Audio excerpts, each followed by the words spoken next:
स्वागत है मित्रों आप सबका। तो फिर कहानी को आगे बढ़ाते हुए जैसा कि हमने देखा था, फर्स्ट गुंडा भाई साहब एक ज़ॉम्बी बन गया है और उसने एन को पहाड़ से खाई में गिरा दिया है। लेन एन को बचाने के लिए वो भी एन के पीछे खाई में जाम मार देता है।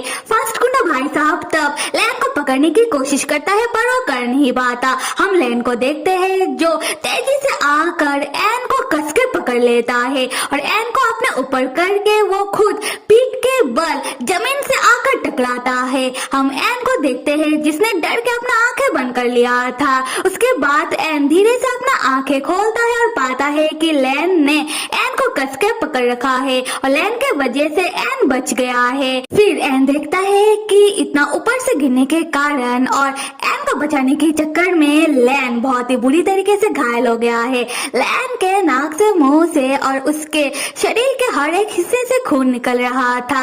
लेन का ऐसा हालत देखकर एन बहुत ही बुरी तरीके से घबरा जाता है और लेन को जगाने की कोशिश करने लगता है कि लेन तुम्हें क्या हुआ, लेन उठो, लेन तुम मेरी ओर तो देखो। उसके बाद एन देखता है कि लेन का घाव धीरे धीरे करके हील होने लगता है और लेन तब जाग जाता है और एन से कहता है कि मैं ठीक हूँ, तुम कब तक मेरे ऊपर बैठे रहोगे। यहाँ लेन को ठीक देखकर एन के जान में जान आता है। उसके बाद एन लेन के ऊपर से उठकर वो साइड में बैठता है। तब हम लेन को देखते हैं जो पहाड़ की ओर देखता है और पाता है कि फास्ट गुंडा भाई साहब अभी भी उधर खड़े होकर उन दोनों को ही देख रहा था और कुछ देर बाद फास्ट गुंडा भाई साहब उधर से चला जाता है। लेन तब एन से कहने लगता है कि एन वो आदमी इधर आ जाए उससे पहले तुम यहाँ से चले जाओ। एन नहीं मानता और कहता है कि वो लेन के बिना कहीं नहीं जाएगा और इस बात को लेकर यहाँ इन दोनों के बीच बहस शुरू हो जाता है। फिर लेन उठकर खड़ा होता है और एन से कहता है कि तुमसे बहस करना ही बेकार है, पहले एक काम करते हैं कि आसपास ही कहीं तुम छुप जाओ। अच्छा ठीक है, मेरे पास एक अच्छा प्लेस है तो चलो मैं तुम्हें अपने प्लेस में लेकर चलता हूँ, उधर ही तुम कुछ देर तक छुपे रहना, उसके बाद तुम अपने डैड को फोन करके कह देना कि वो आकर तुम्हें लेकर जाए। अभी टाइम को वेस्ट ना करते हुए जल्दी तुम मेरे पीछे आओ। एन कहता है ठीक है। तब एन लैन के पीछे आने लगता है और देखता है कि लैन के बैक साइड का शर्ट गिरने के कारण फट चुका है और लैन के पेट से खून निकल रहा था और उसका घाव धीरे धीरे करके हील हो रहा था। एन लैन से कहता है कि लैन तुम्हारा बैक। लैन कहता है कि पता है, देखना बंद करो। कुछ देर बाद हम देखते हैं कि लैन एन को जंगल में अपना वही छोटा सा झोपड़ी में लेकर आता है। फिर लैन अपना पीठ में लगा हुआ घाव का खून वो खुद ही साफ करने का कोशिश करने लगता है पर वो कर नहीं पा रहा था। ये देखकर एन कहता है कि लैन तुमसे ना हो पाएगा, लो मैं तुम्हारा मदद कर देता हूँ। लैन कहता है कि कोई जरूरत नहीं है। एन तब लैन का मदद जबरदस्ती करने के चक्कर में वो लैन को मुंह के बल बिस्तर में गिरा देता है और लैन का शर्ट पूरी तरीके से फाड़ देता है और लैन के हाथ से कपड़ा जबरदस्ती छीन कर वो जबरदस्ती लैन का घाव साफ करने लगता है। लैन कहता है कि एन तुम्हें पता भी है कि तुम क्या कर रहे हो। एन कहता है कि हाँ, तुम्हारा मदद, मानो कि तुम्हारा घाव हील हो जाता है पर घाव में लगा हुआ खून को तो साफ करना ही चाहिए।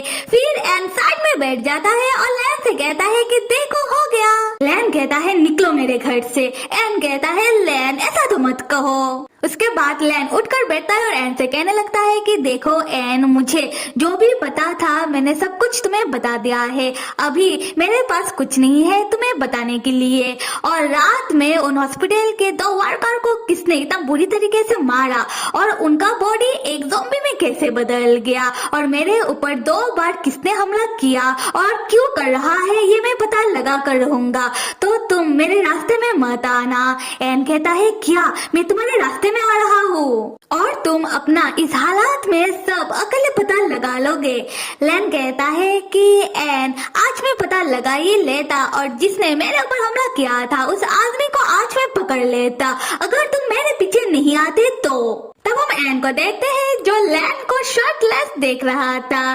लैन तुरंत अपना फटा हुआ शर्ट से खुद को कवर करते हुए एन से कहता है कि ऐसे क्या देख रहे हो, क्या कभी तुमने हैंडसम बंदा नहीं देखा। एन तब उठकर खड़ा होता है, लैन से कहता है कि शट अप, पहले बताओ कि तुम्हारा कपड़ा कहाँ है, मैं तुम्हें लाकर देता हूँ। लैन कहता है कि हाँ मैं तो इस जंगल में इस झोपड़ी में वेकेशन बनाने के लिए आया हूँ, अपना लगेज वगैज साथ लेकर। पागल लैन कही कि क्या तुम भूल गए कि मैं तुम्हारे डैड के लैब के कमरे से भाग कर आया हूँ, तो मेरे पास एक्स्ट्रा कोई भी कपड़ा नहीं है, और ये जो जैकेट था ये तो मैंने बस किसी के घर के सामने टंगा हुआ देखा तो मैंने उठा लिया। एन तब अपना कोट उतार कर लैन को पहना देता है और कहता है कि अब तो ठीक है, और अभी मैं किसी को फोन करके कहता हूँ कि हमें यहाँ से आकर लेकर जाए। लैन तब एन के इस बात से चिढ़ जाता है और उठकर वो अपना झोपड़ी का दरवाजा खोलते हुए एन से कहता है कि एन तुम्हारा तो आदत हो चुका है कि मेरा बात ना सुनने का, एक काम करो कि निकलो यहाँ से। यहाँ हम एन को देखते हैं जो लैन को देखकर बच्चों की तरह मुंह बनाते हुए लैन के बिस्तर में लेटकर लोटपोट करते हुए लैन से कहता है कि नहीं लैन, अगर तुम्हें यहाँ रहना है तो फिर रहो, और अब से मैं भी तुम्हारे साथ इधर ही रहूंगा, और मुझे तुम्हारा ये बैग बहुत ही पसंद है, तो फिर मैं इधर ही सो जाऊंगा, और तुम्हें जहाँ सोना है तुम भी सो जाना, ठीक है। दूसरी तरफ हम लैन को देखते हैं जिसे बहुत गुस्सा आता है एन के ऊपर। लैन आकर एन को 2 लात मारते हुए कहता है कि क्या मतलब है तुम्हारा, मैं नहीं चाहता कि तुम यहाँ रहो। एन तब लैन का बात नहीं मानता, लैन से कहता है कि अगर लैन को एन के साथ नहीं आना तो अब से लैन जहाँ भी जाएगा एन भी लैन के पीछे वहाँ ही जाएगा और उधर ही रहेगा। उसके बाद एन कहता है कि लैन तुम हालात को नहीं समझ रहे हो, सिर्फ उन 2 हॉस्पिटल के वर्कर का ही जान नहीं गया है, बिल्कुल इस तरीके से ही कुछ दिनों से और भी लोगों का जान गया है। देखकर तो लगता है कि उनके ऊपर कोई जानवर हमला करके उन्हें मार रहा है, पर हमें पता है कि ये कोई जानवर का नहीं बल्कि एक ज़ॉम्बी का काम है, तुम समझ रहे हो ना। और अभी जिस आदमी ने हमारे ऊपर हमला किया, मुझे पता है कि जल्दबाजी में तुमने शायद उसका शक्ल ठीक से नहीं देखा, इसलिए तुम अब तक उसे नहीं पहचान पा रहे हो, पर मैंने पहचान लिया। उसके बाद एन उठकर बैठता है और लैन से कहने लगता है कि लैन ये आदमी और कोई नहीं, वही 3 गुंडा भाई साहब में से फर्स्ट गुंडा भाई साहब है, अब याद आया। लैन कहता है कि हाँ, पर ऐसा कैसे हो सकता है, फर्स्ट गुंडा भाई साहब तो कोई इंसान नहीं लग रहा था। एन कहता है कि हाँ मालूम है, और शायद तुम्हें याद नहीं होगा वाटर एक्सपेरिमेंट के बाद जब तुम ज़ॉम्बी में बदल गए थे और हमारे लैब में तबाही मचा कर वहाँ से भाग गए थे, तब रास्ते में तुम्हारा मुलाकात फर्स्ट गुंडा भाई साहब से हुआ था, और तुमने जाने अनजाने में उनके ऊपर हमला करके उनके कान को काट लिया था, और तुम्हारे वजह से ही, मतलब तुम्हारे काटने के वजह से फर्स्ट गुंडा भाई साहब अभी एक ज़ॉम्बी में बदल गया है। अब कुछ समझ में आ रहा है। यहाँ पर लैन को याद आता है कि जब उन दोनों ने चोई को बॉस के घर से बचाकर लेकर आए थे, तब चोई ने लैन और एन से कहा था कि बॉस ने चोई को बताया कि फर्स्ट गुंडा भाई साहब का बुरा हालत का जिम्मेदार लैन है। फिर लैन एन को कहता है कि उस दिन चोई ने जो कहा था अभी मुझे समझ में आ रहा है। एन कहता है कि हाँ, जब से चोई ने बताया तब से मैं भी इस बारे में सोच रहा हूँ, और आज जब मैंने अपने आंखों से देखा तब इस बात को ठुकराया नहीं जा सकता। यहाँ हम लैन को देखते हैं जिसे बहुत बुरा लगने लगता है। लैन एन से कहता है कि इसका मतलब लैन ने फर्स्ट गुंडा भाई साहब को एक चलता फिरता लाश में बदल दिया, मतलब लैन ने फर्स्ट गुंडा भाई साहब को मार दिया और अपने जैसा एक ज़ॉम्बी बना दिया। लैन जब भी ज़ॉम्बी बनता है उसे कुछ याद नहीं रहता कि वो करता क्या है। लैन ऐसा नहीं करना चाहता था, ऐसा कैसे हो गया। एन तब लैन को परेशान होता हुआ देखकर लैन से कहता है कि लैन तुम्हारा इसमें कोई गलती नहीं है, तुम ऐसा क्यों सोच रहे हो कि तुमने किसी को मार दिया है। देखो ये सिर्फ एक एक्सीडेंट था, तुमने जानबूझकर कुछ नहीं किया, तो इस बारे में तुम ज्यादा मत सोचो, और अगर सोचना ही है तो ये सोचते हैं कि आगे क्या किया जा सकता है। मुझे लगता है कि आगे तुम्हारे ऊपर जो हमें एक्सपेरिमेंट करना है हमें ये कर लेना चाहिए। तुम क्या कहते हो, हमें तुम्हारा जरूरत है। तब हम देखते हैं कि बाहर जोर जोर से बारिश शुरू हो जाती है, और एन जैसे ही लैन की ओर देखता है वो पाता है कि लैन को कुछ तो हो रहा है। लैन तब जमीन में गिर जाता है और उसका शरीर का ब्लू मार्क और गहरा होने लगता है। लैन तब धीरे धीरे करके ज़ॉम्बी में बदलना शुरू हो जाता है, पर लैन जैसे तैसे करके खुद को कंट्रोल कर लेता है। एन तब लैन को देखकर घबरा जाता है और वो लैन से कहने लगता है कि लैन तुम्हें क्या क्या हो रहा है? मुझे कुछ समझ नहीं आ रहा। क्या ये गिरने के बाद तुम्हारे शरीर से ब्लड लॉस होने के कारण हो रहा है? लैन बताओ कि मैं क्या करूँ अभी? लैन कहता है एन तुम मेरा मदद करो। सामने एक बॉक्स देख रहे हो, उसके अंदर कुछ खून का पैकेट रखा हुआ है, तुम मुझे ला कर दो। एन तुरंत जाकर बॉक्स को खोलता है और बॉक्स खोलते ही बॉक्स के अंदर से बदबू निकलने लगता है और एन देखता है कि फ्रीजर में ना होने के कारण खून के पैकेट सड़ चुके हैं। हम एन को देखते हैं जिसका बदबू के कारण बुरा हाल होने लगता है और वो तुरंत खून के पैकेट को बॉक्स के साथ जमीन में फेंक देता है।